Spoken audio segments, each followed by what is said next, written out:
it has something to do with the arrangement of the particles of the water. You understand? At one point, there is very less kinetic energy. Which point has very less kinetic energy? In the solid state, it has very less kinetic energy. So the particles are not moving. And what kind of arrangement does it have? It has a closely packed particles. Is that clear? The particles are closely packed. And this one happens at low temperature.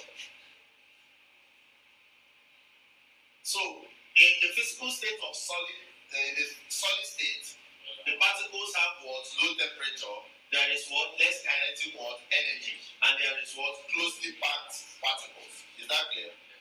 Then here in liquid state we have there is what we call high temperature. Is it? And there is more kinetic energy. Is it? And the particles are loose.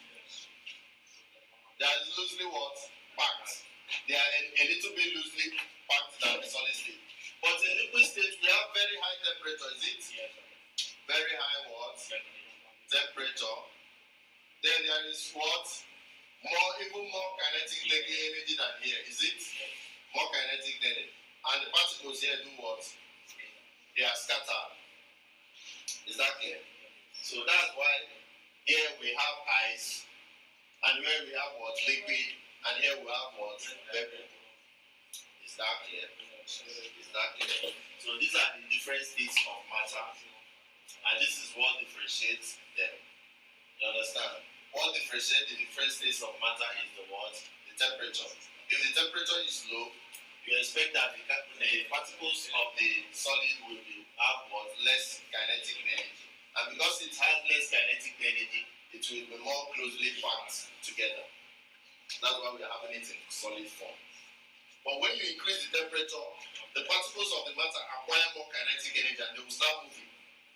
You understand? And they become loose. So we have what we call liquid state. When you continue to apply more temperature, the particles gain more kinetic energy and they tend to scatter. Then we have what we call the gaseous state. So what are the physical processes? What are the physical conditions or processes that cause change of state? Processes that do what? Cause change of state. Who can tell me the processes that cause change of state? Number one is what we call what? Number one is what? Melting. Melting causes change of state.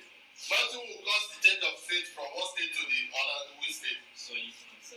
From solid to what? Liquid. It is called what? Melting. That's the process. Then which other one? Called what? Evaporation, or vaporization. Isn't it? Vaporization. That is from what? Liquid to what? Gaseous. Vaporization. So JAMB is going to draw something like this and write A here, and they will ask you, what process causes the change from liquid to gas? What's the answer? Vaporization. What other process? Condensation. Condensation. What happens in condensation? From gaseous to what? Liquid. We have what? Condensation. What other process happens? This condensation can also be called what? Liquefaction. Liquid what? Faction. That's turning of gas into liquid. Liquefaction. That's another word for condensation. Then we have freezing. Freezing or solidification. That's when it changes from liquid to what? Solid. We have what we call what? Freezing or what? Solidification. So the opposite of melting is what? Freezing. And the opposite of vaporization is what? Condensation. Is that clear? Process of that is a state change of state. Sublimation. Sublimation. We also have what?